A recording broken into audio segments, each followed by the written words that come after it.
Magyanatimirandasya Gyananjana Shalakaya Chakshurumiritamina Tasme Shri Gurave Namaha Gaurave Gaurachandraya Radhikaye Tadalaye Krishnaya Krishna Bhaktaya Tadbhaktaya Namo Namaha. Alors, nous parlons aujourd'hui de la disparition de Srila Bhakti-Rakshak Sridhar Goswami Maharaj, donc un frère en Dieu de Srila Prabhupada.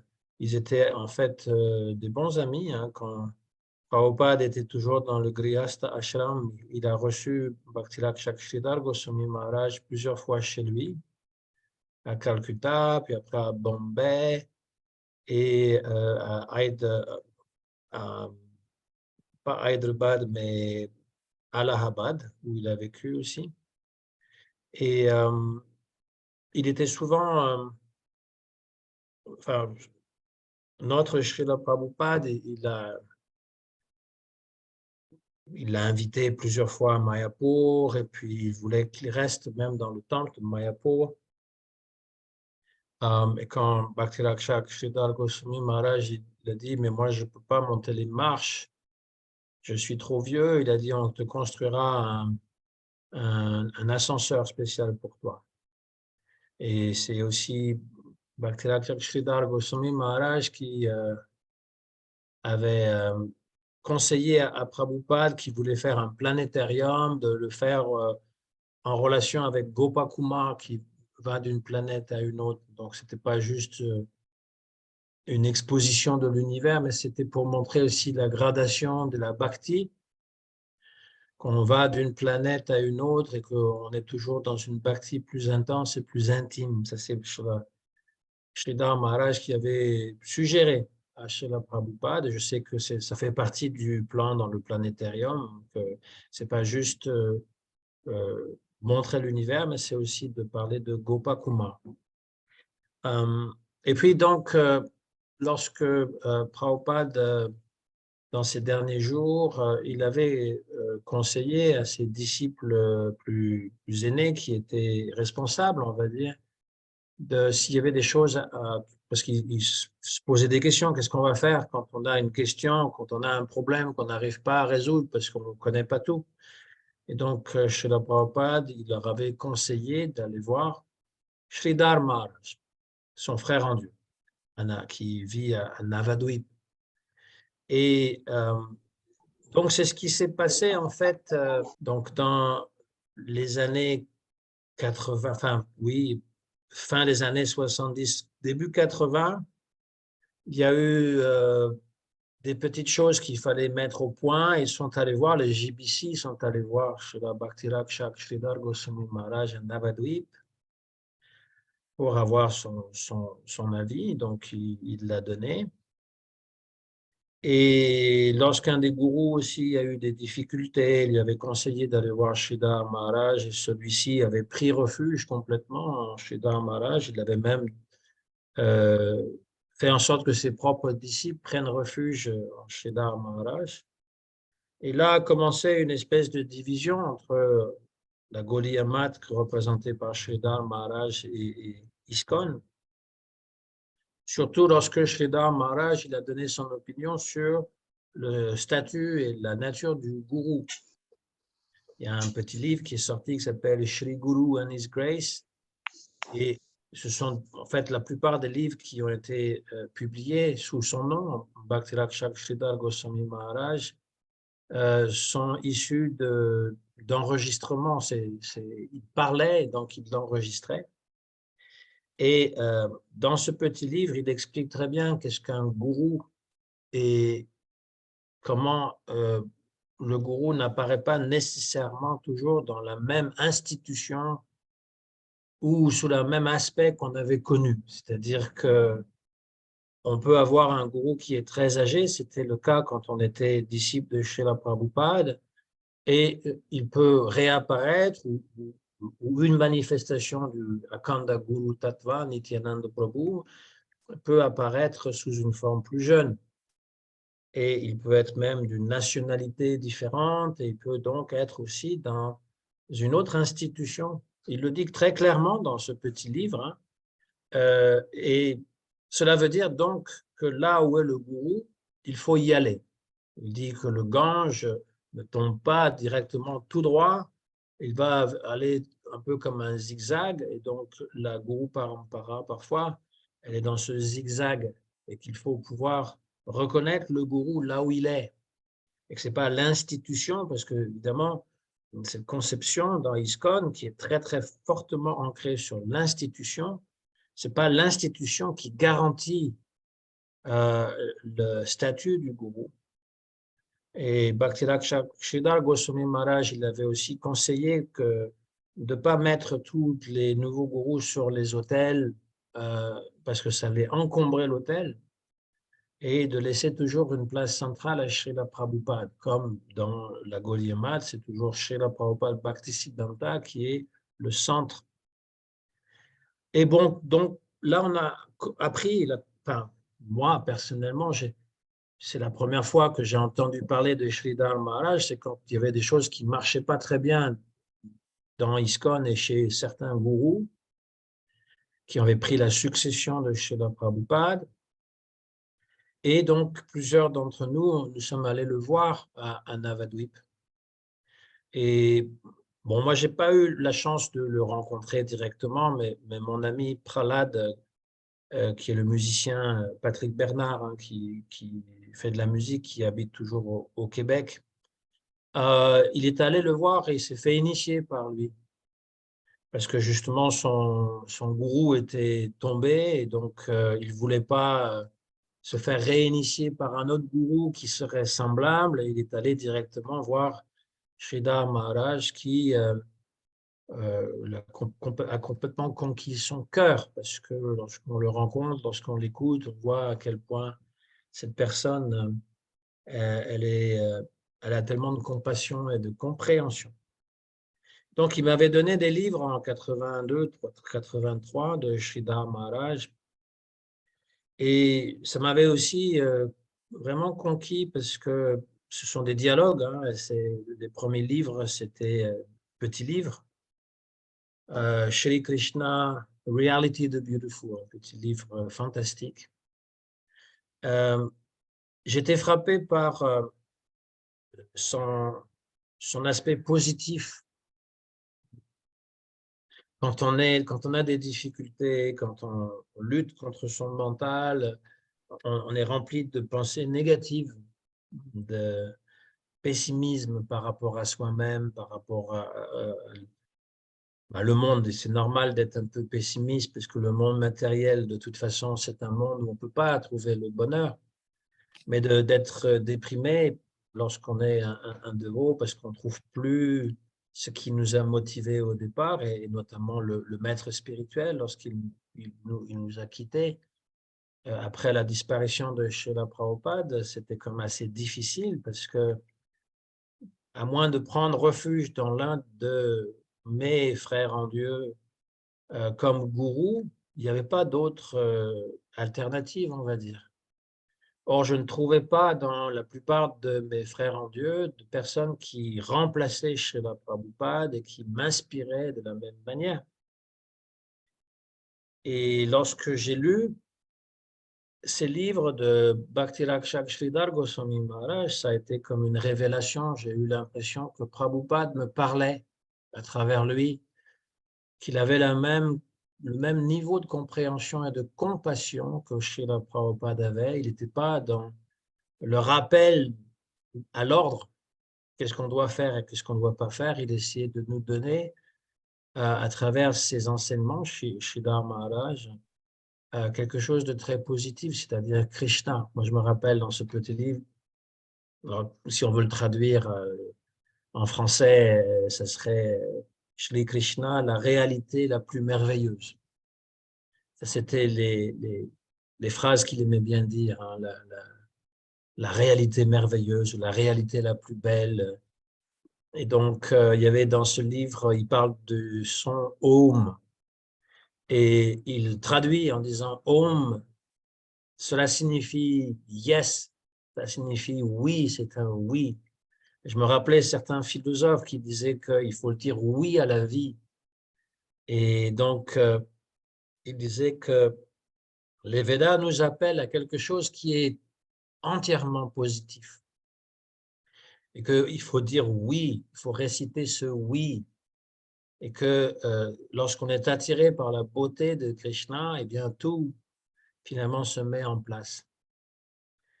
Il y avait une autre chose dans ce livre qui m'avait surpris, mais qui m'a bien éclairé des choses, c'est qu'à un moment donné, il dit que le jiva vient du Brahma Jyoti, il ne vient pas de Goloka Vrindavan, il vient du Brahma Jyoti.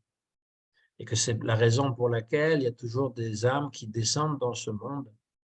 Parce que les âmes qui composent le Brahma Jyoti, donc le Brahma Jyoti, il est composé entièrement d'âmes spirituelles, c'est des atomes de lumière, on va dire. Et dans ce Brahma Jyoti, eh bien, il est dit dans le Srimad Bhagavatam que l'on peut chuter dans le monde matériel. Et donc, on peut chuter parce que on n'a pas d'activité particulière dans le Brahma Jyoti, ou encore parce que on veut jouer un petit peu le rôle de Krishna, ce que Prabhupada nous disait toujours. Et donc, je sais que ça a été toute une controverse dans ISKCON, et c'est interdit même encore aujourd'hui de dire ça, qu'on ne vient pas de Goloka Vrindavan, même si toute la Gaudiya Math dit le contraire. Alors, ce n'est pas toujours aussi clairement dit que Bhakti Rakshak Sridhar Goswami Maharaj le disait, qui disait qu'on venait du Brahma Jyoti. Parfois, c'est de Mahavishnu, de cette région Tatashta qui est autour de Mahavishnu, etc. Mais toujours est-il que dans la Gaudiya Math, personne ne dit qu'on vient de Goloka Vrindavan pour la bonne raison que si on est avec Krishna, on ne peut pas quitter Krishna pour avoir quelque chose de meilleur. Ça ne peut pas exister. Il n'y a pas de Maya dans Goloka Vrindavan, ni même à Vaikuntha. Il ne peut pas avoir d'envie non plus. Il ne peut pas non plus avoir cette liberté dont parlent certains dévots. L'amour, ça veut dire être libre, et donc je peux choisir qu'un jour, je ne sers plus mon gourou, je ne sers plus mon Ishtadev, je ne sers plus Krishna, je quitte finalement la relation que j'ai avec lui pour expérimenter quelque chose d'autre. Pourquoi ce choix n'est pas possible? Parce qu'il n'existe pas.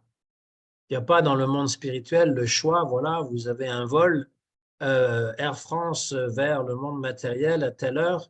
Si vous voulez, vous pouvez vous échapper, et que c'est comme une espèce de prison là où vous êtes. Puisqu'on nous dit toujours Ananda Buddhi Vardhanam, que c'est une Ananda, un plaisir qui grandit sans cesse.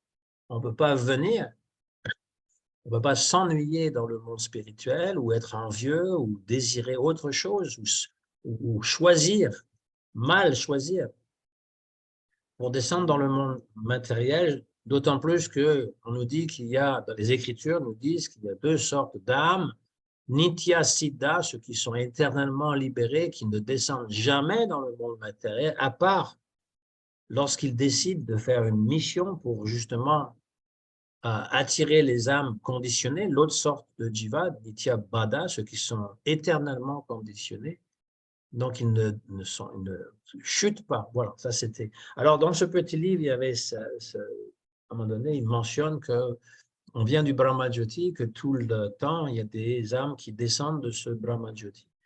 Mais que lorsqu'on retourne, évidemment, lorsqu'on va, pas de question de retour, mais lorsqu'on va à Goloka Vrindavan ou à Vaikuntha, jamais plus on ne tombe pas en fait. Alors ça, c'était dans ce petit livre. Et puis, il y avait une autre chose aussi qui était intéressante pour moi, en tout cas, c'est que Bhakti Sridhar Maharaj, il avait beaucoup de compassion pour les disciples de Prabhupada qui avaient des difficultés à cause de beaucoup de choses, hein. Il n'y a pas juste le fait qu'il y avait une ambiance assez tendue dans l'institution, mais il y avait aussi, parce qu'on a des samskaras, des difficultés dans la vie à fonctionner. Et donc, il y avait des dévots qui disaient qu'ils avaient des difficultés à chanter leur tour, 16 tours. Et même, il y a un dévot qui avoue qu'il a des difficultés avec le hashish, qui fume du hashish. Et Sridhar Maharaj, dans ses réponses, il était très, très miséricordieux. Il montrait que si vous ne pouvez pas chanter 16 tours, vous en chantez 4. C'est mieux de réciter 4 tours en étant concentré que de réciter comme une mitraillette, il disait, le Maha Mantra et compléter un nombre important de tours qu'on a pris. On a pris, comment dire, lors de l'initiation, on a dit qu'on allait chanter 16 tours, mais c'est mieux d'en chanter 4 que pas du tout. Et même par rapport à le hashish, il disait, oh, mais c'est rien, ça va partir. Il ne disait pas qu'il fallait continuer, mais il disait, vous inquiétez pas. Il était très, euh, il avait cette compassion parce que quand on a des difficultés, euh, toutes les institutions, je ne parle pas juste d'ISKCON, hein, toutes les institutions, les témoins de Jéhovah, la religion catholique, etc., en général, quand on a des difficultés et qu'on commence à boire, par exemple, ou donc à fumer du hashish, eh bien, dans un premier temps, soit on va te faire la morale en disant il faut que tu te rectifies, soit quand ça ne marche pas, eh bien, on va te rejeter et tu vas te retrouver tout seul avec tes problèmes. Alors que lui, eh bien, il accueillait, il montrait qu'il comprenait. On est dans le monde matériel, on a des difficultés avec le monde matériel, avec son mental. Et donc, sa miséricorde n'était pas, elle ne s'arrêtait pas là où il y avait des difficultés, au contraire.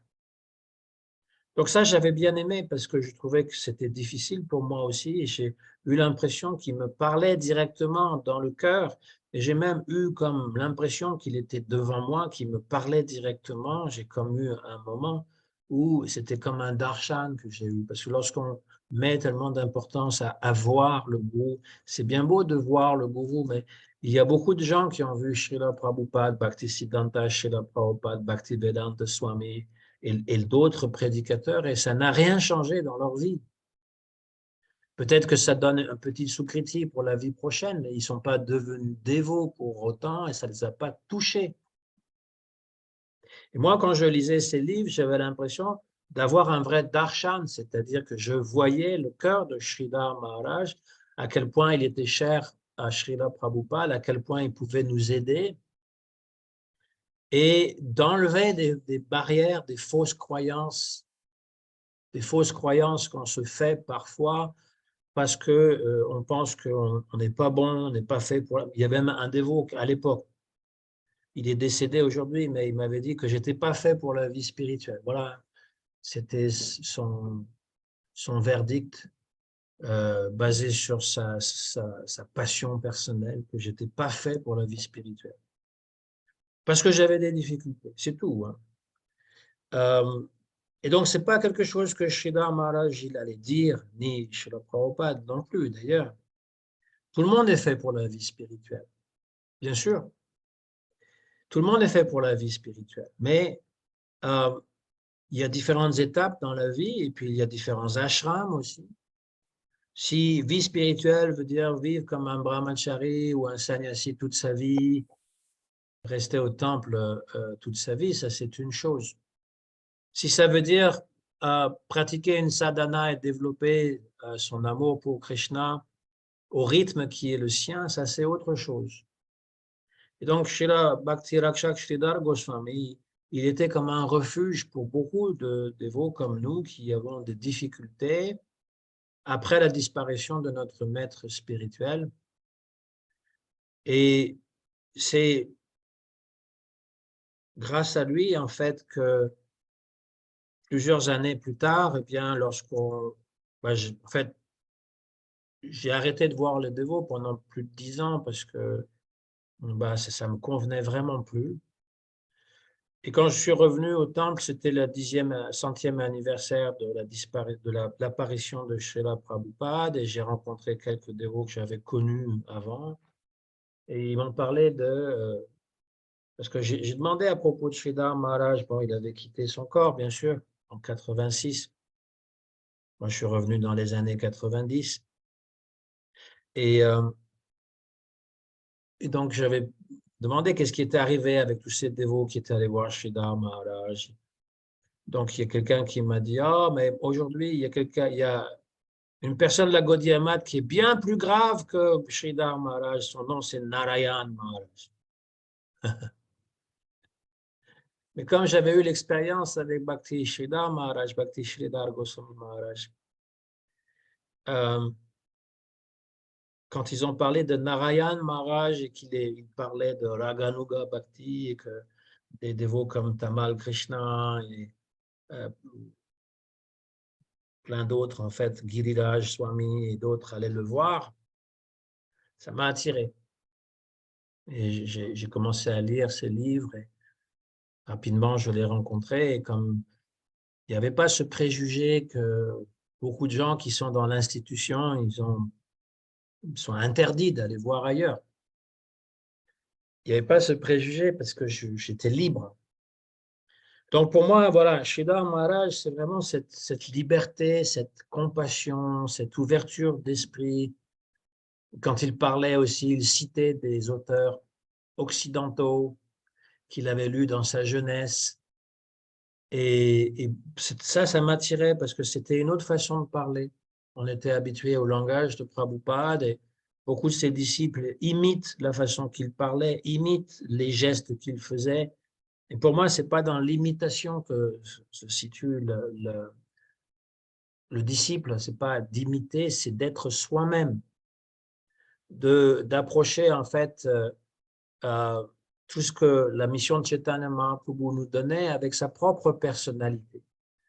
Et en lisant Sridhar Maharaj, Bhakti Rakshak Sridhar Goswami Maharaj, c'est l'impression que ça me donnait que c'était, comme on dit, le même vin dans des bouteilles différentes. C'est-à-dire que la présentation n'était pas la même, mais le Siddhanta, c'était le même, que Krishna, il est la personne suprême et qu'il attire tout le monde à lui, et que Chaitanya Mahaprabhu est venu pour nous le faire découvrir et qu'il y a un processus pour le faire qui s'appelle la sadhana bhakti. Tout ça, c'est la même chose, mais c'est présenté différemment. Et c'est donc cette ouverture d'esprit et cette nouveauté, et on va dire un bol d'air. J'ai pu enfin respirer à nouveau. Je suis très reconnaissant que Krishna ait fait en sorte qu'il ait mis dans ma vie ces différentes personnalités qui m'ont vraiment inspiré dans ma vie et me montrer que ce n'était pas bloqué dans un seul modèle, qu'il y a différentes façons de présenter le message de Krishna. Bhakti Rakshak Sridhar Goswami Maharaj, il avait un côté très poétique, on va dire. Les livres qui ont été publiés, donc ils sont basés sur des discours qu'il a fait, la plupart, c'était comme il parlait, ils n'ont pas comme amélioré son anglais. Il avait un anglais assez riche et très poétique. Et ça m'a tout de suite séduit. D'ailleurs, quand je lis encore les livres, ces livres, ça me séduit toujours. Il a une façon de parler qui est universelle. Lorsqu'il dit quelque chose, n'importe qui pourrait l'écouter, l'entendre, même un non-dévot, même quelqu'un qui fait partie d'une autre religion. Il y a rien qui va ressembler à quelque chose de sectaire ou de limitant. C'est très universel, très poétique, très rempli d'une très grande bonté. Il disait souvent que le monde matériel, c'est le monde de l'exploitation et que nous devons, au contraire, avoir de la dédication, être dédiés. Tant et aussi longtemps qu'on veut exploiter son semblable. Et ça, c'est la tendance dans le monde matériel, on veut contrôler les autres. Tant et aussi longtemps qu'on veut exploiter ses semblables, il n'y a pas de bhakti, c'est aussi simple que ça. La bhakti, ça veut dire service. Il disait aussi qu'il faudrait toujours être comme un nouveau dévot. Pas dans le sens de fanatisme, mais dans le sens que tout est nouveau pour le nouveau dévot. Il est toujours à s'émerveiller. Et tout particulièrement lorsqu'on va à Vrindavan. Il disait, nous ne méritons pas d'être à Vrindavan. Merci Seigneur de me permettre d'aller là où tu as fait tes divertissements, avoir ce grand respect pour Vrindavan et pour ses dévots et pour ses divertissements. Donc, il nous enseignait de cette façon-là Aussi dans un petit livre, c'est aussi quelque chose qu'il a écrit, oui, il a écrit, il parle du Gayatri Mantra. Le Gayatri Mantra, Brahma Gayatri, qui commence par le son Om, eh bien, c'est dans les Védas, une hymne qui est dédiée. Alors, il y a plusieurs interprétations, hein. Il y en a qui vont dire c'est à Surya, le dieu soleil. Mais des spiritualistes ont dit non, c'est inscrit dans les hymnes à Surya, mais en fait, on parle de Surya Dev, le Deva qui est à l'intérieur du soleil, Surya Narayan, c'est-à-dire c'est l'âme du soleil, c'est Narayan. D'autres vont dire c'est le Brahma Jyoti, c'est le Brahman personnel, quand on récite le Brahma Gayatri. Et d'autres vont dire d'autres théories, mais Sridhar Maharaj, donc, il avance cette idée que le Brahma Gayatri, ça décrit la gloire de Srimati Radhika. Et là, il va dans le détail de chaque mot pour dire, voilà, Bharanya, ça veut dire celui qui illumine, Deva, c'est Krishna, et puis il explique comment Srimati Radhika, elle est exprimée pleinement dans le Gayatri Mantra. Et que pour pouvoir donc méditer sur Krishna, il faut approcher Srimati Radhika. Et que le cœur finalement de Gaudiya Vaishnavisme, c'est Srimati Radhika. Donc dans ce petit livre, encore une fois, Bhakti-Rakshak Sridhar Goswami Maharaj, il nous livre quelque chose d'inédit, on va dire, mais qui est tout à fait dans la logique, dans la compréhension de la mission de Chaitanya Mahaprabhu. Pourquoi Chaitanya Mahaprabhu est descendu sur cette terre, dans ce monde matériel, pour expérimenter l'amour de Sri Radha et pour inciter les êtres vivants à participer à la glorification de Krishna et à pouvoir, pour certains, goûter ce service à Sri Radha. C'est la mission secrète, intime de Chaitanya Mahaprabhu. Alors, je l'ai compris encore davantage en écoutant Bhaktivedanta à Narayan Goswami Maharaj. Il s'appelle aussi Bhaktivedanta parce que son propre gourou, Srila Bhakti Pragyan Keshava Goswami Maharaj, c'est le titre qu'il donnait à tous ses sannyasis. Donc, il l'a donné à Srila Prabhupada, Bhaktivedanta Swami, puisque c'est lui qui lui a donné sannyas. Ensuite, il a donné à Bhaktivedanta Tribikram Maharaj, Bhaktivedanta Bhamana Maharaj, Bhaktivedanta Narayan Maharaj. C'est les trois principaux sannyasis qu'il a fait. Et dans la lignée, eh bien, ils ont continué à donner des titres comme ça de Bhaktivedanta. Et sa société, son institution, Bhakti Pragyan Keshava Goswami Maharaj, c'était Gaudiya Vedanta Samiti, qu'il a fondé avec Srila Prabhupada. Ils étaient très intimes. Srila Prabhupada, il avait des amis dans la Gaudiya Math. Parfois, on veut nous présenter Prabhupada comme entièrement seul. Il n'avait pas d'amis, il n'avait personne qui le comprenait. Et il a tout dû faire tout seul. Alors c'est vrai, il a fait sa mission tout seul, mais il avait des amis. Il n'y a que quelqu'un de très névrosé qui n'a pas d'amis. Ça n'existe pas pour les purs dévots de ne pas avoir d'amis. Et ses amis, c'était essentiellement Srila Bhakti Pragyan Keshava Goswami Maharaj, Srila Bhakti Rakshak Sridhar Goswami Maharaj, Srila Bhakti Pramod Puri Goswami Maharaj. C'était vraiment ses amis. Il y en avait d'autres, évidemment. Et il avait tout particulièrement un très grand respect pour son sannyas guru et puis pour Sridhar Maharaj, qu'il considérait son Siksha Guru. Il ne l'a pas dit officiellement, mais souvent il l'a présenté comme étant son Siksha Guru. Parce que de la même manière, il avait des amis, il n'était pas névrosé, n'est-ce pas, comme nous pouvons l'être, mais en même temps, il connaissait aussi la façon d'agir entre Vaishnav. Un Vaishnav aîné, eh bien, il est digne d'adoration, il est digne de respect. Donc, il avait ce grand respect, cette admiration pour Sridhar Maharaj. Il avait même voulu à un moment donné, Srila Prabhupada, que ce soit lui qui soit le successeur de Srila Bhaktisiddhanta Saraswati Goswami Prabhupada, qu'il devienne le gourou, le successeur. Parce qu'il y avait des dissensions dans la Gaudiya Math.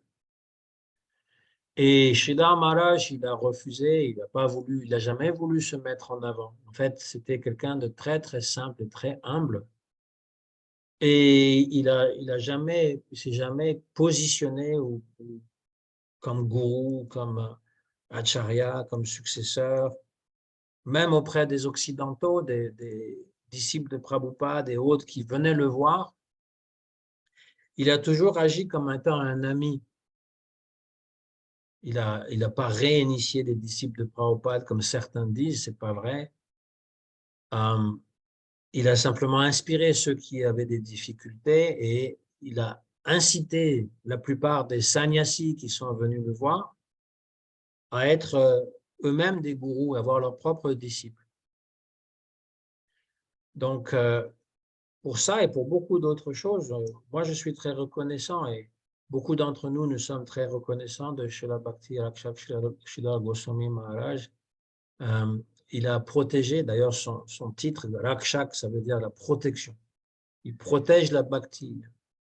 Hein, à un moment donné, on peut voir sur des vidéos, quand on va sur l'Internet, on peut trouver des vidéos qui ont été postées de Sridhar Maharaj. Et il y a des frères en Dieu qui lui demandent, qui lui parlent, qui veulent savoir à propos de Rupa Goswami. Et Sridhar Maharaj, il dit, voilà, les livres de Rupa Goswami, surtout les granthas les plus intimes, Ujjvala Nilamani, qui parlent de Madhurya Rasa, eh bien, on ne peut pas les lire. Et donc là, il y a une question très pertinente. Un de mes frères en Dieu qui dit, mais si Rupa Goswami, il a écrit, si on ne peut pas lire les livres de Rupa Goswami, pourquoi est-ce qu'il les a écrits? Pour qui? Et là, il a eu comme un sourire, parce qu'évidemment qu'il l'a écrit pour qu'on les lise, mais il entendait, vous n'êtes pas encore prêt pour ça. Et donc, il dit, moi, je suis Bhakti Rakshak.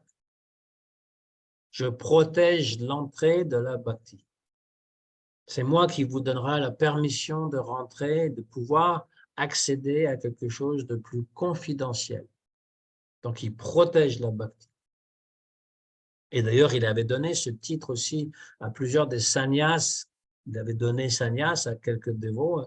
Il s'appelait Bhakti Rakshak avec le titre, avec le nom de sannyas des 108 noms qui sont listés.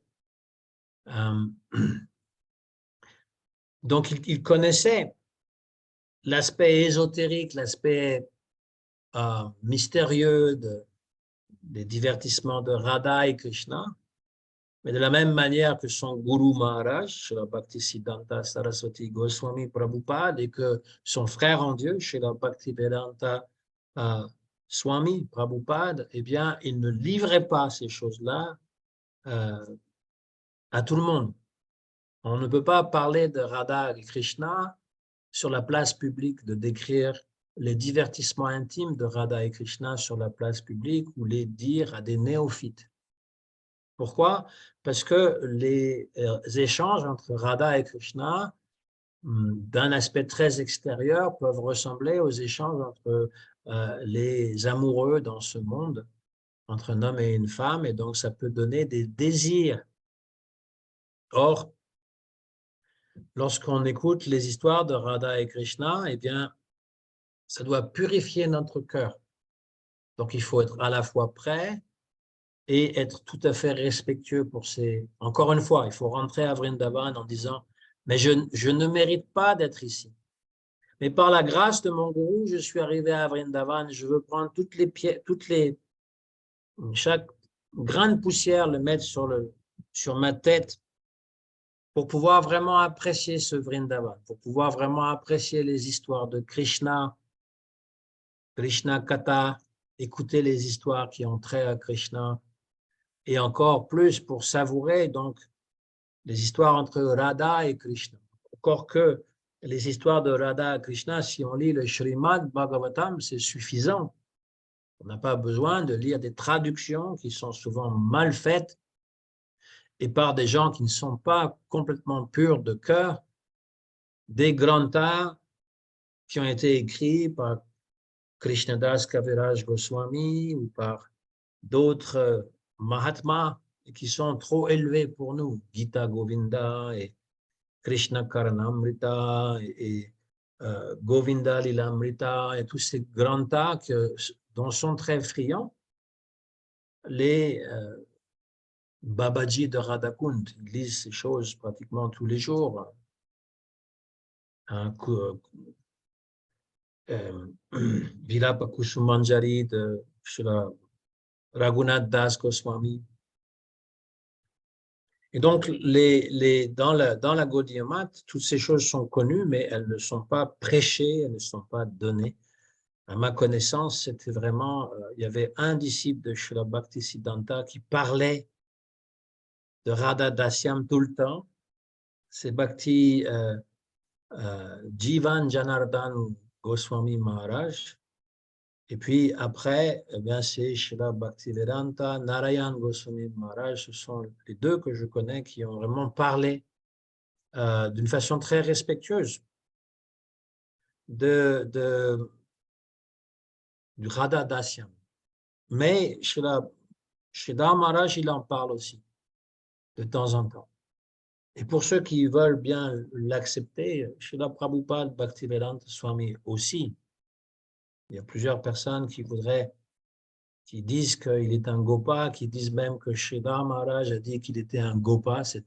Mais en fait, quand on écoute ce que Sridhar Maharaj, lorsqu'on lui demande, il affirme rien. Il ne dit pas c'est un Gopa, il dit, à mon avis, la façon qu'il écrit quand il était sur le bateau Jaladuta et il écrit un poème, ça ressemble à un petit Gopa.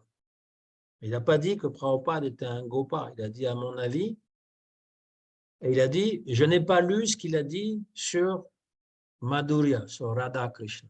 Donc, il se basait sur les écrits pour dire, voilà, moi je pense que... Parce qu'on imagine qu'un pur dévot, il voit immédiatement l'âme spirituelle, le Siddhadeha, mais ce n'est pas nécessairement le cas, toujours le cas. Et donc, nous, en tant que disciples, et en se basant sur ce qu'a dit Srila Gaur Govinda Maharaj et d'autres acharyas, Bhaktivedanta Narayan Goswami Maharaj, on dit que Srila Prabhupada, eh bien, il est dans Madhurya. Il n'y a pas de mal. Je ne vois pas pourquoi il y a des gens qui se fâchent et qui sont prêts à faire une guerre avec ça, puisqu'on est en train de dire que Srila Prabhupada, il est dans une rasa supérieure qui inclut toutes les autres. Et la preuve est, c'est quand il chante à chaque fois qu'il va parler, Bhagavad Gita, Srimad Bhagavatam, il débute toujours par Jaya Radha Madhava Kunja Bihari. Et que tous les matins, on récite au maître spirituel Nikunjayu Narati Keliside. Le maître spirituel est avec Radha Krishna et il aide les manjaris pour pouvoir décorer Radha Krishna. Donc, à qui ça s'adresse si ça ne s'adresse pas à notre propre maître spirituel? Mais j'avoue, je n'ai pas le darshan, je n'ai pas vu Prabhupada avec sa forme spirituelle, mais c'est la même chose pour ceux qui disent qu'il est un Gopa, ils n'ont pas vu nécessairement sa forme spirituelle, parce qu'ils connaissent ni son nom, alors que le nom spirituel de Manjari, de Bhaktivinoda Thakur, il le donne lui-même dans un de ses chants. Je m'appelle Kamala Manjari. Et puis le nom de la nature spirituelle de Srila Bhaktisiddhanta aussi, on le connaît, Lavanga Manjari. Et le nom de tous les Goswamis, de toutes les acharyas dans la succession disciplique sont dans Madhurya Rasa. Pourquoi est-ce que Srila Prabhupada serait différent? Pourquoi est-ce qu'il serait dans une autre rasa? Et pourquoi est-ce qu'il a toujours mis Radha Krishna au centre de toutes les temples? C'est Radha Krishna qui sont vraiment importants. Il y en a qui vont dire à Vrindavan, à Krishna Balaram, c'est Krishna Balaram qui est au centre et Radha Krishna est de côté. Oui, parce qu'il a appelé le temple Krishna Balaram, puisque c'était l'endroit où Krishna et Balaram venaient pour paître les vaches et les veaux. Mais Radha Krishna, ils ont Lalita et Vishaka de chaque côté et ils voulaient mettre les 8 sakis. Et le Prabhupada, quand il l'a installé en 1975, il a ouvert le temple de Vrindavan. Il voulait mettre, il y avait les 8 sakis qui avaient été commandés, mais il n'y avait pas assez de place sur l'autel, donc ils les ont mis à Mayapur. Donc, dans le temple de Mayapur, vous avez les 8 sakis, les 8 gopis principales de Krishna. Ça, c'est la mentalité de Srila Prabhupada. Il a toujours dit, si vous voulez plaire à Krishna, il faut pouvoir servir Srimati Radharani. Et son propre père avait prié pour avoir un serviteur de Srimati Radharani. Bon, ça c'est juste un détail, mais je voulais pouvoir l'exprimer parce qu'il me semble que c'est tout à fait logique de parler de son propre maître spirituel quand on présente quelqu'un comme Sridhar Maharaj, puisqu'il y avait un lien très fort entre les deux, et que même s'il a dit une fois que je pense que Bhaktivedanta Swami est un petit gopa, ben, ça ne veut pas dire qu'il a dit qu'il ne pouvait pas être dans Manjari. Ben, l'un n'enlève rien. Et si on se trompe en mettant Prabhupada dans une position plus élevée, je ne vois pas en quoi finalement c'est une offense. Par contre, il a dit une chose sur Srila Prabhupada. Bhakti-Rakshak Sridhar Goswami Maharaj, il a dit quelque chose de très significatif. Parce qu'on lui a demandé, mais qui est Srila Prabhupada? Parce qu'en fait, il n'y a aucun de ses disciples qui connaissent son identité spirituelle à Prabhupada. Donc, qui est-il dans le monde spirituel? Srila Maharaj, il a dit, il est une incarnation d'un Shaktiavesh avatar. C'est-à-dire un avatar qui est mis en puissance. C'est un être humain qui est mis en puissance comme Narada Muni. Parfois, Vyasadeva est décrit comme Shaktiavesh avatar. D'autres fois, il est décrit comme Lila avatar, mais parfois comme Shaktiavesh, Jésus, Shaktiavesh avatar. Et donc, il a dit Shaktiavesh avatar. Et donc, les dévots, ils ont dit, mais Shaktiavesh avatar de qui? Et Sridhar Maharaj, il a répondu Nityananda Prabhu. Que Srila Prabhupada est la manifestation de Nityananda Prabhu. Parce qu'il a pu réussir, il est allé en Occident, il a fait des compromis, on va dire, pour pouvoir attirer tout le monde à Krishna. Le fait qu'il ait accepté des femmes comme disciples, qu'il leur a même montré comment mettre un sari en le mettant sur lui-même, qu'il est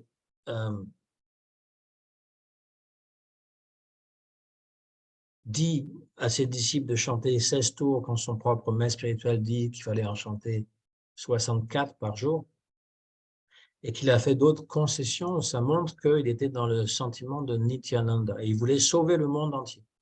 La prédication était vraiment au centre de toute son activité. Voilà. Mais, encore une fois, moi je pense qu'il a été inspiré d'abord par son propre Guru Maharaj, qui était aussi dans le sentiment de prêcher partout, mais par ses frères en Dieu comme Srila Bhakti Pragyan Keshava Goswami Maharaj, qui était très proche de Prabhupada, et Srila Bhakti Rakshak Sridhar Goswami Maharaj, qui était aussi très proche de Prabhupada. Et ils avaient vraiment une relation très intime. Alors voilà ce que je voulais dire pour aujourd'hui. J'offre tous mes respects à Bhakti Rakshak Sridhar Goswami Maharaj et toutes ses disciples, ses grands disciples, et tous ceux qui sont dans cette mission de Mahaprabhu, de proche ou de loin. C'est vraiment un honneur pour moi d'essayer de dire ma gratitude envers Sridhar Maharaj. Jai Ho. Vanchakalpataru Becha Kripa Sindhu Bevacha. Patitanam Pavanebhyo Vaishnavebhyo Namo Namaha. J'ai une question. Pourquoi, enfin c'est dans ISKCON, pourquoi j'ai entendu dire que les frères en Dieu de Prabhupada n'ont pas voulu l'aider? Alors ça, c'était dans les années 60-70. Prabhupada avait demandé à plusieurs personnes de venir avec lui. en Occident, pour prêcher, ça aurait été plus facile. Il a demandé même à Narayan Maharaj de venir. Et personne n'était vraiment disponible. C'est quand même un long voyage, hein, et en sachant que Prabhupada, il a fait le voyage en bateau, je ne suis pas sûr qu'il y ait beaucoup de gens qui auraient voulu faire le même genre de voyage. Mhm. Et après, eh ben, Prabhupada, il a tout fait tout seul. Mais bon, ça c'est un petit peu le cas pour tout le monde dans ce monde. Si tu veux faire quelque chose, tu dois le faire tout seul, parce que tu ne peux pas compter vraiment sur les autres pour t'aider. C'est rien de nouveau, ça. C'est vraiment rien de nouveau. Si tu comptes sur les autres pour t'aider, ils vont le faire à leur manière, ça ne va pas te satisfaire. Et donc, lui, il avait cette mission et elle était quand même assez importante et assez difficile. Donc, il était déçu que personne, même les plus jeunes, n'ait pu l'aider à l'époque. Mais il y a quand même des dévots de Gaudiya Math qui ont envoyé des choses. Par exemple, Narayan Maharaj, il y a tout un livre entier de lettres, de correspondances que Prabhupada lui a envoyées. Donc, il écrivait souvent, hein. Et il a envoyé, Narayan Maharaj, quand Prabhupada était aux États-Unis, il lui a envoyé des livres et des livres qu'il avait besoin, et aussi des kartals, Mridanga, des choses comme ça. Il le Mhm. dit. Mais ça, c'est il y a très longtemps. Il ne faut pas rester non plus bloqué dans le passé et penser que finalement, c'est des gros méchants. Il n'y a que Prabhupada qui a fait quelque chose. Personne ne l'a aidé, donc je vais les détester à toute ma vie. Ce n'est pas une bonne façon de penser, hein. Ben oui. Mhm. Mhm. Si je peux me permettre, ils avaient aussi leur propre temple à gérer, ils avaient leurs propres disciples, ils avaient leur propre service de leur côté. Donc, ils pouvaient pas se dédoubler, hein. Ça, et en plus, ils avaient vraiment pas beaucoup d'argent. On a de la difficulté à le comprendre. Quand, par exemple, chez la Bhakti Pragyan Keshava Goswami Maharaj a quitté ce monde, Prabhupada, il y a une cassette, hein, où il parle de son sannyas guru. Il est à Seattle. Et il a demandé donc à Narayan Maharaj, Bhamana Maharaj, Goswami, d'envoyer une photo de Bhakti Pragyan Keshava Goswami Maharaj qu'il voulait mettre sur l'autel, Prabhupada. Et ça ne s'est pas fait. Et Narayan Maharaj dit qu'ils n'avaient même pas d'argent pour avoir une photo. Ça nous semble, ça nous semble incompréhensible parce que ça ne coûte rien, mais à l'époque, vraiment, ils avaient très, très peu d'argent. Quand on écoute les sannyasis qui ont vécu à Mathura, comme Bol Maharaj, il disait le dal, on était obligé de mettre la moitié d'eau. C'était vraiment pas du dal, c'était vraiment de l'eau avec un peu de dal, parce qu'ils n'avaient pas d'argent. Donc, il y avait le fait qu'ils servaient leur Gurudev, le fait qu'ils n'avaient pas d'argent, et peut-être aussi qu'ils n'étaient pas très, très, très confiants d'aller en Occident pour prêcher à des gens qui sont encore plus fermés qu'en Inde. Il y a toutes ces choses qui s'accumulent. Voilà. Ce que je voulais te dire aussi, la relation qui unit Srila Sridhar Maharaj avec Srila Prabhupada, en fait, je peux vraiment découvrir la relation qui unissait les deux, ces deux grandes personnalités, au travers des katas que dit Srila Bhakti Nandan Swami Maharaj, mon maître spirituel. Grâce à ces katas, j'ai pu vraiment comprendre les relations qui unissaient les deux. Et qui a Sridhar Maharaj aussi. Merci. C'est comme je l'ai dit tout à l'heure. Parfois, on entend certains de vous dire que Prabhupada, il n'avait pas d'amis dans la Gaudiya Math. Mais ça, c'est pas possible. C'est impossible, ça. Tout le monde a des amis. Et donc, à plus forte raison, quelqu'un comme Srila Prabhupada, qui était quelqu'un de très sociable. Et donc, c'est un fait que Sridhar Maharaj, il était un de ses amis proches. C'est normal que Sridhar Maharaj ne soit pas venu avec lui à New York, parce que déjà, il n'était pas intéressé trop enfin, il n'était pas un prédicateur, disons, il était plus Bhajananandi. En fait, il était entre les deux. Ce n'était pas un complet Bhajananandi, mais ce n'était pas non plus un prédicateur comme Prabhupada qui allait confronter les gens. Il était très, très, très doux et très, comment dire, beaucoup d'humilité. Par contre, il avait une connaissance extraordinaire, Sridhar Maharaj. Il avait une science absolument phénoménale. Et donc, s'il était venu en Occident, je pense qu'il aurait séduit beaucoup de personnes. Mais on peut le comprendre qu'il soit pas, D'ailleurs, je ne sais pas si Prabhupada lui avait demandé directement.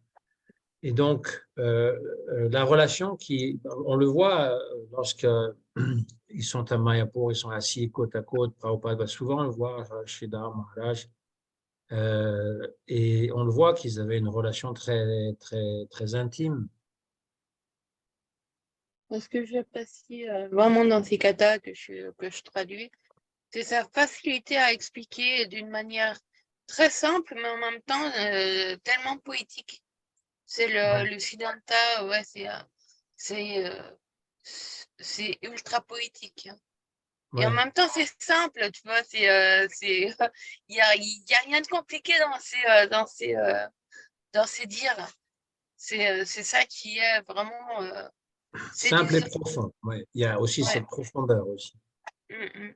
Oui. Mais c'est grâce à eux qu'on a une chance de continuer la bhakti, de comprendre davantage, parce que si ces gens, cette personnalité n'existait pas, on n'aurait pas de modèle. Il faut des modèles. Oui. Pour moi, c'est un oncle bienveillant, on va dire. Mm. Oui. Mais c'est vrai, hein, nos maîtres spirituels sont vraiment des gardiens. C'est eux Gardien de la dévotion, oui. Ouais. personnellement, je le considère comme un gardien bienveillant. Oui, tout C'est à fait. C'est pas un gardien avec un bâton qui va te taper dessus. Non, non, c'est un gardien parce qu'en fait, c'est un guide. C'est-à-dire qu'il sait exactement ce qu'il nous faut pour l'instant. Voilà. Comme Prabhupada, il a réussi à prêcher en Occident. question de Jay Bhakti de Vidasi. Mais Prabhupada n'a-t-il pas déconseillé à ses disciples d'aller voir Srila Sridhar Maharaj? Il avait conseillé à ses disciples de ne pas aller voir ses frères en Dieu. Oui et non. Parce que il avait conseillé à ses disciples, oui. Alors, lorsque l'un des premiers disciples de Prabhupada allait en Inde parce que l'armée voulait qu'il aille au Vietnam, donc il s'est échappé, il est allé en Inde. C'est Achyutananda qui est devenu Achyutananda Swami. Et donc, il était tout seul là-bas, il était obligé d'apprendre le bengali pour pouvoir manger. Il vivait dans les temples Gaudiya Math, il les a tous connus. Et il dit qu'un jour, un de ses frères en Dieu est allé voir Bon Maharaj, que Bon Maharaj l'a réinitié. Prabhupada n'était pas du tout content parce que ça voulait dire qu'il n'avait pas la qualification d'initié. Et donc, il l'avait écrit, et ça, je le tiens d'Achyutananda parce qu'il est toujours vivant. Hein, et des fois, il parle de ses souvenirs. Il a même écrit un livre.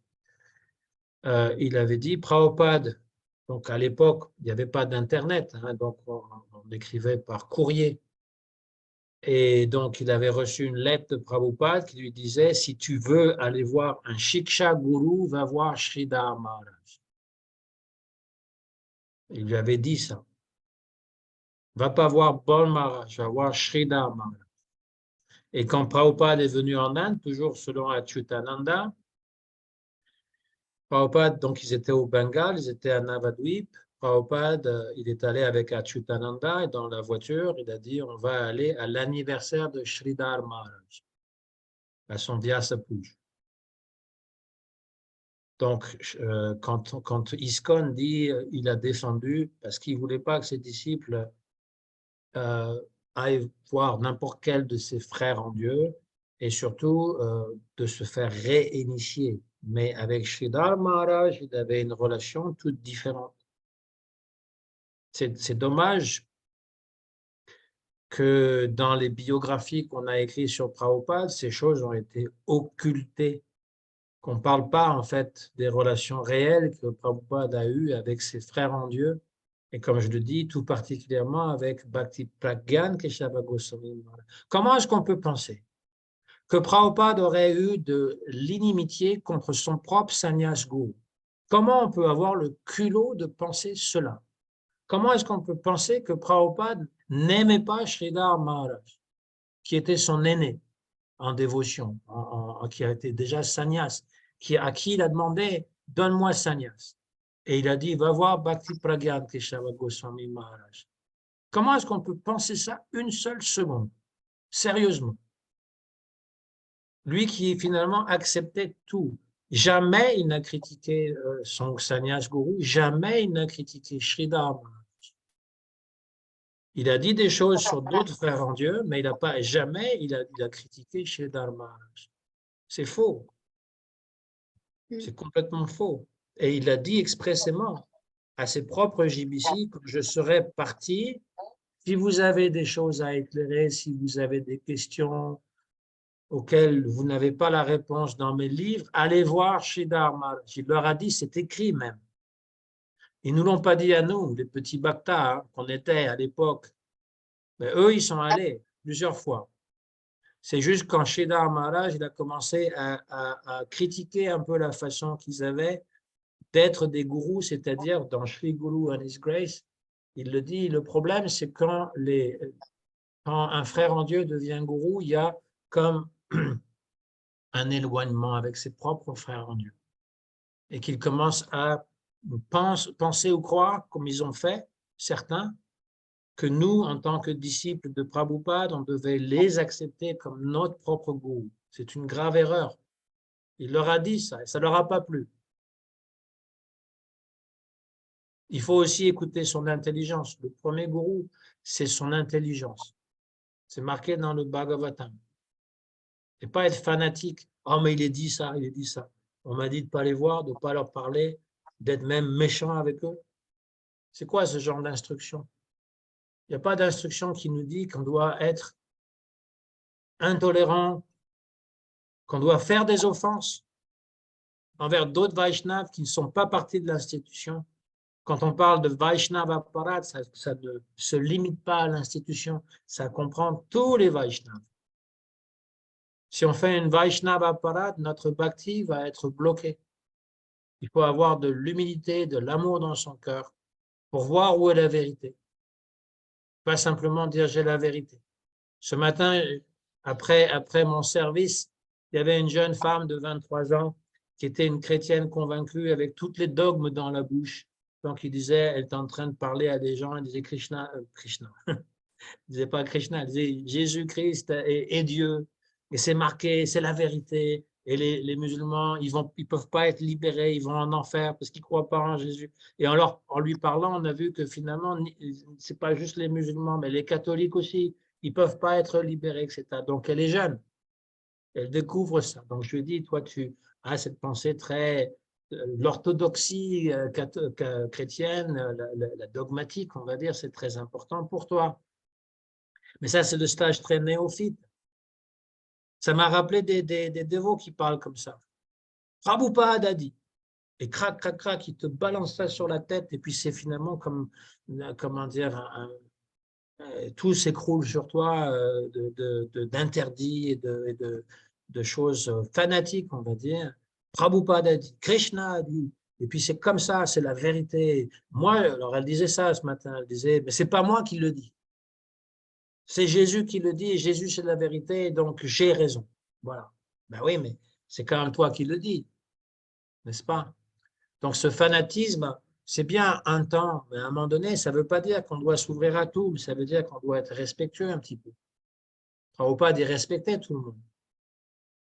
Il faut aussi comprendre son cœur, pas juste, voilà, il y a tout ce qui va avec. Donc c'est pour cette raison. Je peux dire une autre anecdote. Un jour, ses frères en Dieu à Prabhupada, ils lui ont dit, mais pourquoi tu empêches tes disciples de venir voir ailleurs? Il a dit, Prabhupada, mes disciples, c'est comme des enfants. Donc, j'ai construit autour une barrière pour les empêcher d'aller n'importe où, pour qu'ils restent là. Mais quand ils vont grandir, ils vont pouvoir voir au-delà de la barrière. C'est une belle analogie, parce qu'il est en train de dire, mes disciples, ils ne sont pas prêts pour l'instant. Et quand il a vu Srila Bhaktivedanta Narayan Maharaj, c'était un des personnes de Gaudiya Math qui est venu dans sa chambre à Vrindavan quand il allait bientôt quitter son corps et qui lui a demandé aussi de faire son samadhi. Il a demandé ça à Narayana Maharaj, pas à ses propres disciples. Il leur a dit en hindi, mais ça a été traduit, j'ai attrapé beaucoup de singes, j'ai attrapé beaucoup de singes dans mes filets, c'est-à-dire mes disciples, mais ils ne sont pas très qualifiés. S'il te plaît, instruis-les. Et donc, Narayana Maharaj dit, mais ils sont tout à fait capables. Et il lui a pris les mains, il lui a dit, s'il te plaît, aide-les. Ça, c'est pas retranscrit, même si c'est dans les enregistrements qu'on trouve dans ISKCON. Hein, c'est dans les enregistrements. Hein. C'est en hindi, d'accord, mais ça n'a pas été retranscrit, on va dire. Mais ça fait quand même partie de l'histoire. Si on veut vraiment raconter l'histoire de Prabhupada, il faudrait inclure les choses qu'on n'a pas dites.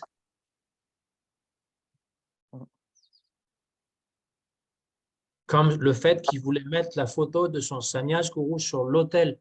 S'ils avaient reçu une photo, ISKCON le ferait toujours, comme ils font avec Dayananda. Là, ils mettent la photo de Dayananda, le disciple de Prabhupada qui est décédé de leucémie, qui aimait beaucoup le Ratha Yatra. Ils mettent sur le Ratha Yatra parce que Prabhupada l'avait dit, ils le font toujours aujourd'hui.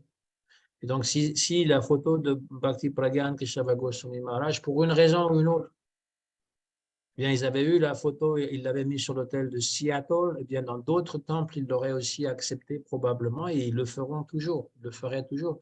Mais comme ça, ce n'est pas fait par les arrangements un peu mystérieux de Krishna, il y a toujours cette espèce de tension et de suspicion et voilà. C'est ça l'histoire.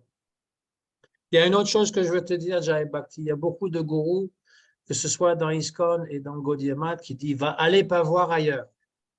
Parce qu'ils ont peur que leurs disciples ils découvrent quelqu'un qui soit plus intelligent et plus sympathique et plus dévotionnel, donc ils veulent les garder pour eux.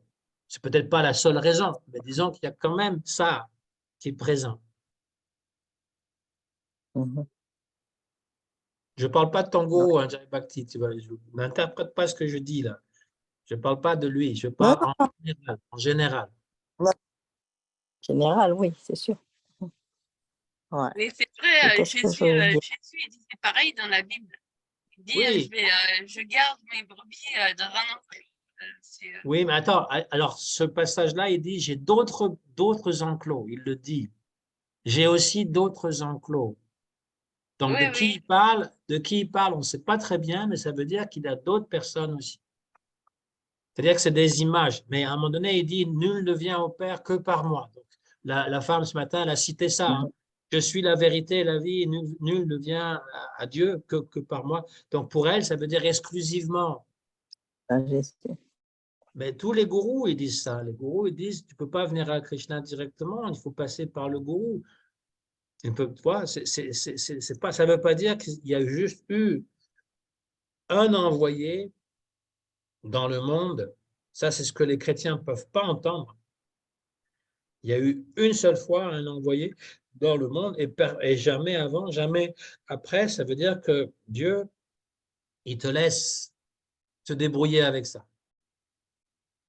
Mais en fait, dans le Srimad Bhagavatam, c'est dit qu'il y a autant d'incarnations de Dieu que de vagues sur la mer. Elles sont sans arrêt, sans arrêt, sans arrêt. Ton gourou, même ton propre gourou, se manifeste à toi de différentes façons dans la journée. C'est pour ça que je disais tout à l'heure que Sridhar Maharaj s'est révélé à moi. Quand je le lisais à Montréal, j'ai eu un darshan, vraiment un darshan, c'est vrai. Hein? Je n'ai pas vu sa forme spirituelle, mais j'ai ressenti sa présence, vraiment présence. Et ça, c'est important aussi. On peut ressentir la présence de Srila Prabhupada, la présence de son gourou, mais la présence aussi de Bhaktivinoda Thakur, de Sri Rupa Goswami, de tous les acharyas. Question de Jai Bhakti Devidasi. Qu'est-ce qui peut être considéré comme Vaishnava Parade? Nous sommes des futurs Vaishnavas, sur le chemin du Vaishnavisme. Si l'on est insulté, est-ce que Krishna considère cela comme une offense? Ça ne peut pas être une excuse pour maltraiter des dévots, ça. On ne peut pas dire toute sa vie, je ne suis pas un dévot, donc je peux insulter d'autres dévots. Ça ne peut pas marcher, ça.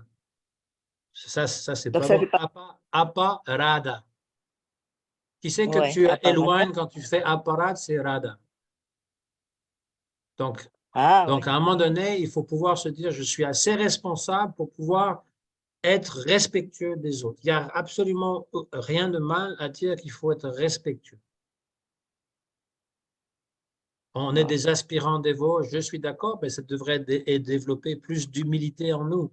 Tous ces Vaishnavas, ils sont tellement élevés, tellement plus que moi, et ils m'inspirent.